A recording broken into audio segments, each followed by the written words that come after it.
Stoicism, founded by Zeno of Citium in the early 3rd century BCE and developed by prominent figures such as Seneca, Epictetus, and the Roman Emperor Marcus Aurelius, offers a timeless framework for navigating the complexities of human existence.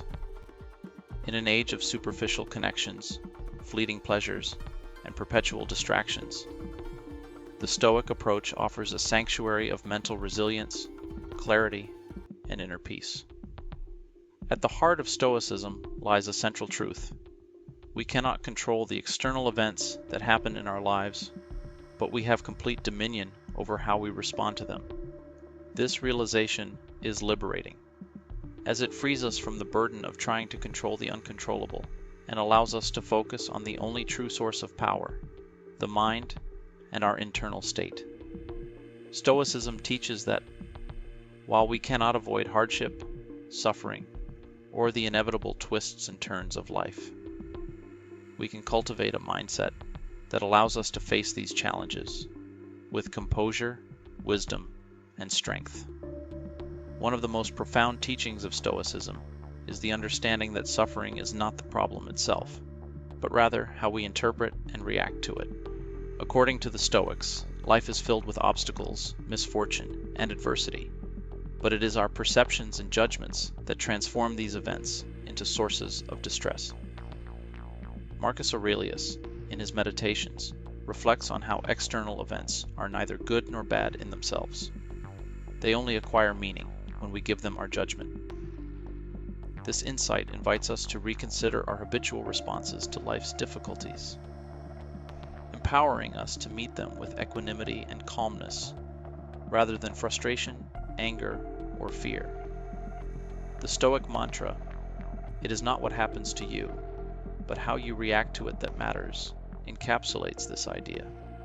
Our peace of mind, the Stoics argue, comes not from manipulating the world around us to fit our desires, but from mastering our responses to the world as it is.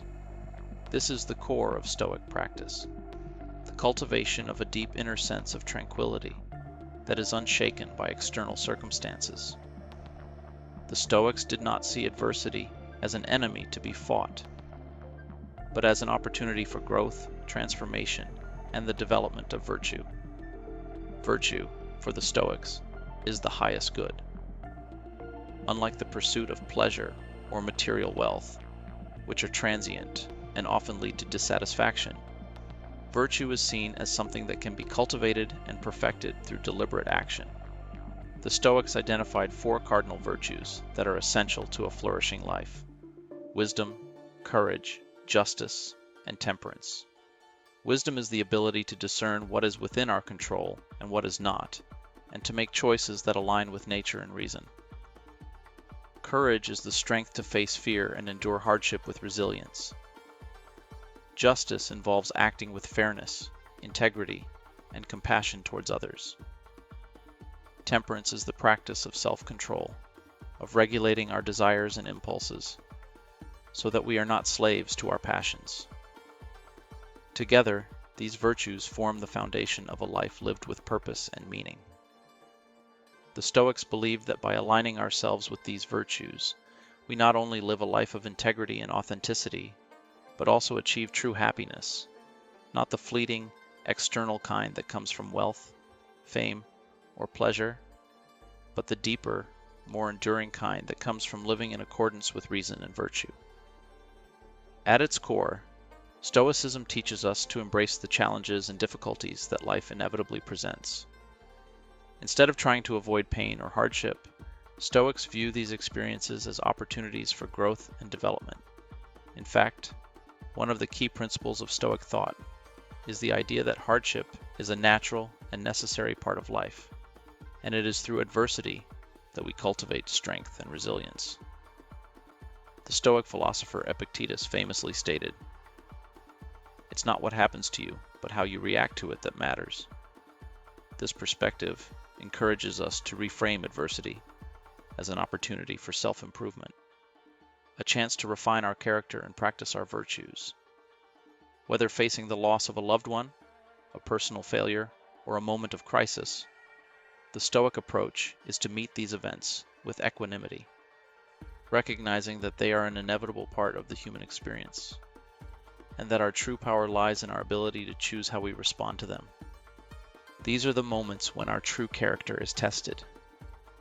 Perhaps it's when we could take credit for someone else's work, or when we could steal from a company, or when we could manipulate a situation to our advantage, because no one would be able to trace it back to us. These are the Ring of Gyges moments in the modern world, times when we are tempted to take advantage of anonymity or power to further our own interests. The Stoic challenge is to recognize these moments for what they are and to make the right choice, even when no one is watching. In this way, the story teaches us that the real power of the ring is not in the ability to be invisible or act without consequence, but in the ability to choose virtue, even when the temptation to act otherwise is strong. By reflecting on these moments beforehand, by rehearsing our responses, and understanding our potential for temptation, we prepare ourselves to act with integrity, regardless of the situation. This is why Stoic philosophers often emphasize the importance of daily meditation, reflection, and the practice of ethical decision-making in everyday life. By contemplating scenarios, rehearsing ethical responses, and continually refining our sense of virtue, we prepare ourselves for the inevitable moments when we will be tested. Furthermore, the story of Gyges also speaks to the issue of power without merit. In the case of Gyges, his rise to power comes not through his own efforts but by chance. He discovers the ring and uses it to take what he desires. This raises an interesting question about the responsibility we have when power is handed to us without having earned it. The Stoics would argue that the more we receive by fortune or chance, the greater our moral obligation to act virtuously. Power gained by inheritance, luck, or privilege comes with a unique responsibility, not just to society, but to ourselves.